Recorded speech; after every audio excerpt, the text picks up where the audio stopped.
Donc à 14 h, là, il y a la réunion avec la CNAM, avec toutes les fédérations. Donc, plus le ministère de la Santé. Au ministère de la Santé, donc en présence du ministre. Donc il va y avoir toutes les remontées des caisses à chaque fois. Ce qui est demandé, c'est d'enlever cette tacite reconduction. On ne peut pas comme ça signer un chèque en blanc, comme on dit depuis le début. On demande aussi, nous on leur a bien dit ici, que ce qui était acceptable en remise, on ne peut pas repartir sur la remise qu'on avait avant, c'est pas possible. Il y a quelque chose qui est acceptable qui s'appelle à peu près le 10%. Il y a le transport partagé qui a été évoqué parce que ça fait quand même partie de l'article 30. Nous on a demandé des ateliers de travail pour que ce soit mis en place des transports partagés incitatifs.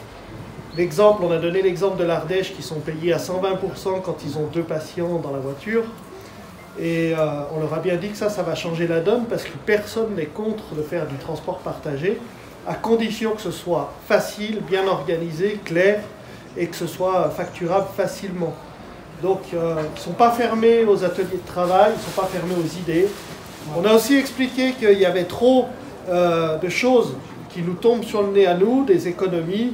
Je suis désolé, je suis chauffeur aussi. Quand on attend 3 heures dans un hôpital parce que le médecin prend 20 rendez-vous le matin, ce n'est pas nous les responsables. Et tout ce temps d'attente est facturé, ça doit représenter des dizaines de milliers d'euros par an pour la Savoie. Il n'y a pas de respect de la profession, il n'y a pas de respect des patients, il y a un manque de personnel qui est criant, mais ça c'est pas encore une fois de plus à nous les taxis de le payer. Il y a tout un tas de choses à revoir. Et on a bien dit qu'on représente 1,75% des dépenses de la caisse de Savoie.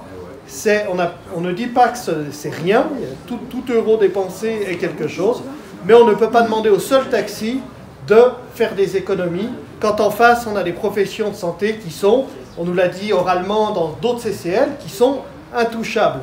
Donc maintenant, si on ne veut pas nous entendre, on ira toucher les lieux de santé, et on demandera des choses sur les lieux de santé. Donc c'est à vous de rester motivés, de rester solidaires, de rester à l'écoute. On ne va pas en rester là, ça c'est sûr. On va voir ce qui nous sera proposé le 7 et le 12. On va voir si ça tient la route, si c'est acceptable. Je vous demande à tous de vous faire respecter. Voilà, parce que là c'est un manque de respect pour la profession. Il y a des gens, moi j'ai eu des témoignages suite au début du mouvement, des taxis qui n'arrivent plus à sortir de salaire. Voilà.